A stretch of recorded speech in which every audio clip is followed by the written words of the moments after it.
A second-timer member of parliament who has decided to bring salvation to the elderly persons of Kenya. Congratulations, Honorable Zambia. You know, the elderly people of Kenya are somehow forgotten. The elderly people of Kenya have no voice. If such honorable members don't come to this house and represent them, they have no one to turn to. Honorable Speaker, allow me to say that the issue of elderly persons of Kenya is a very sensitive issue that needs to be given a lot of weight that it deserves. Reason being, these are the people who fought for the independence of the Republic of Kenya. These are the people who took care of us, took us to school, worked so hard to make Kenya grow economically, politically, and socially to where Kenya is.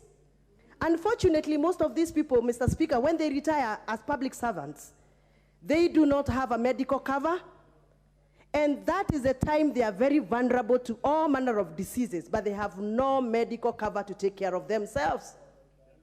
Honorable Speaker, the government of Kenya, through Article 57, is obliged to take care of the elderly persons of Kenya as recognized by the Kenyan Constitution. Unfortunately, we have been discriminative. We have provided the social assistance programs to these people discriminatively. We have entrusted the area chiefs and sub-chiefs to discriminate against our elderly persons when they go out for registrations for the social assistance program. I want, first of all, to make it very clear, Mr. Speaker, as a lawmaker, that I have invested very seriously in this sector of the elderly persons. For records, I already have a bill titled Geriatric Bill 2020. I tried to push this bill or to table this bill in the 12th Parliament, but I did not succeed to complete. I am excited because through the amendment of the standing order, I now have an opportunity to push this bill to the 13th Parliament, and it's already published, Mr. Speaker. Now, to add on to Honorable Zambia's motion, it is the right of the elderly persons of Kenya to get social assistance without begging through the chiefs and the sub-chiefs when there is registration. In the past, Mr. Speaker, the elderly persons were only allowed to get into the registry of social assistance program if they prove that they do not have a dignified house, or they prove that they don't have dependent children or caregivers who are earning well, a task that the area chief cannot be able to prove. And therefore, registrations were done discriminatively. There are so many elderly persons in the villages who do not receive the monthly stipends as they're supposed to receive just because they were discriminated against during registration. The fact that my mother lives in a stone house doesn't mean that she has an income. She could have gotten that house through her late husband who is no longer providing. She could have been working maybe somewhere and she had income, but now she's retired and she cannot even afford a cup of tea. And therefore, it is important for us to come up with a serious bill. We make law that will provide for a dignified social assistance program for our elderly persons of Kenya. Honorable Speaker, other than just the social assistance, we need to look at the health of these elderly people. We need to provide for the medical care for these elderly persons. Mr. Speaker, if you go to Kenyatta National Hospital, you will find all manner of doctors, and I'm humbled to see some of the doctors who have served in Kenyatta National Hospital in this house, the Honorable Dr. Nikal. Allow me to say it as it is. We have specialized doctors for children, we have specialized doctors for women, but we don't have specialized doctors for elderly persons. It is called geriatric medicine. If you go to all the institutions that are training medically, we do not have geriatric medicine trained in our local institutions. Mr. Speaker, when an elderly person is admitted in a ward, They are only allowed to go to a female ward or a male ward. But we don't have geriatric wards. We mix our 92-year-old man with a 26-year-old boy in the same ward. We give them the same food. We provide the same medical services to the same. It is time for us to create geriatric wards. It is time for us to introduce geriatric medicine in our hospitals so that we can dignify the health services for our elderly persons. Mr. Speaker, I can speak forever about elderly persons in this country because our elderly persons are even exposed. Their land is being taken forcibly from them by their sons and daughters. Our police force does not even have a way of protecting the elderly persons. By the way, Muchomba, aren't you debating your bill? I'm sorry, I'm not. I'm supporting Honorable Mr. Speaker, but I start guided. I would request that you stick to the motion on the floor. Thank you. So I want to say that the initiative that has been brought in this House by Honorable Zambia is actually the right way to do. It is the right way to debate.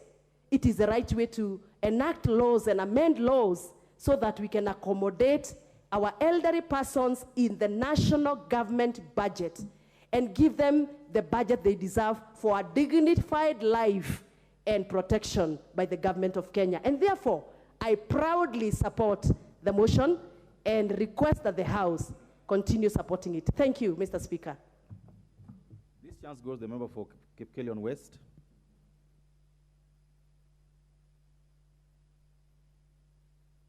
The mic. Oh. Thank you, Mr. Speaker. Allow me to congratulate my friend, the Honorable Zambia, for coming up with this important motion, Mr. Speaker, touching on the cash transfer for the elderly people. And to state, Mr. Speaker, from the onset, that I support this motion.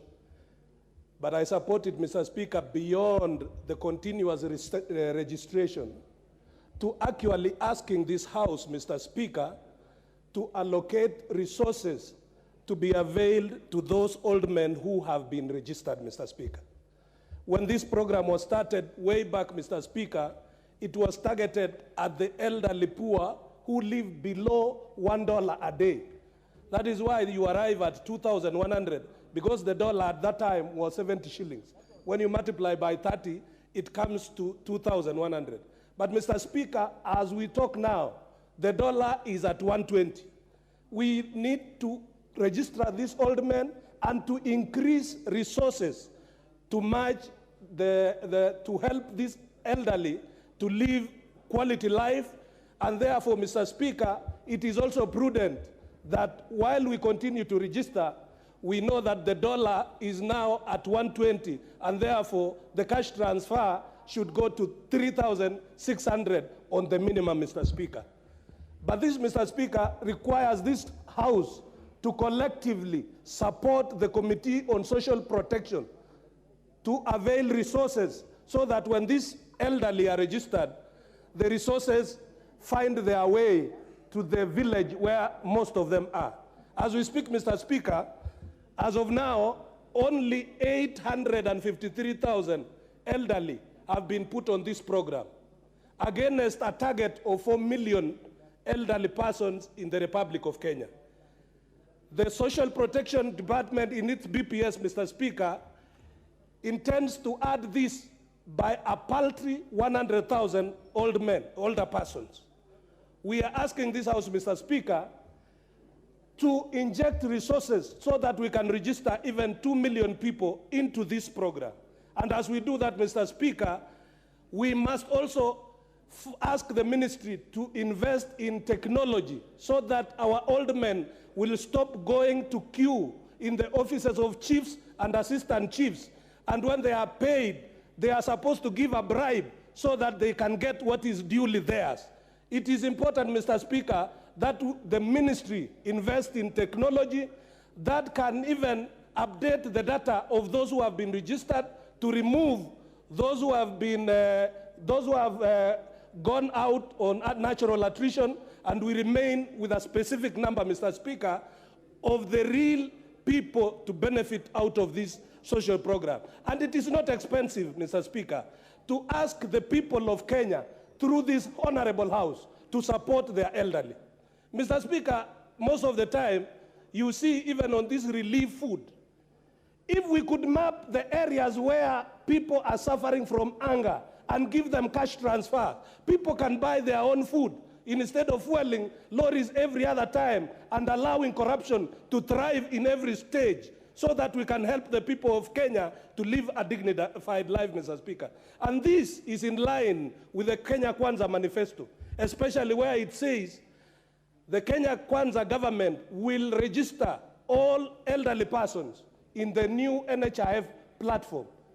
So, Mr. Speaker, while we support this, this is a motion that calls for additional resources to the State Department of Social Protection so that we can even increase the